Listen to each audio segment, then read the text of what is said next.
Welcome to Semperitem. Signature.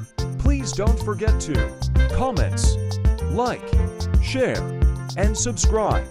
I'll spend time to write your request.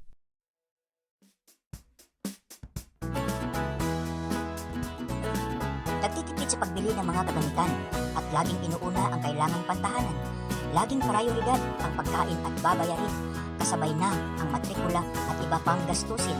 Tumataas na presyo sa mga pangunahing bilihin, ang LPG, gasolina at pamasahe sumasabay din. Maging ang mga sangkap sa nilulutong pagkain, nakakagulat at di rin na kayanang kontrolin. Kaya pagdating sa budget ng bawat pamilya, sa kakarampot na sahod ay hindi na kasya, kaliwat kanan ang pangungutang ng pera at sa oras ng sahod ay wala nang matitira. Napilitang mangingibang bansa dahil mas malaki naman ang magiging kita. Serbisyo ay tinutumbasan ng sapat na halaga na hindi masyadong binigyan diin ng ating bansa. Ang kasalukuyang sahod ay hindi sapat, lalo't may pangarap na ang pamumuhay ay umangat.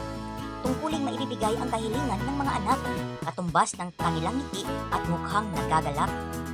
Ngunit bakit naging ganito ang pamahalaan? Maraming pangako ang hindi na isa sa katuparan.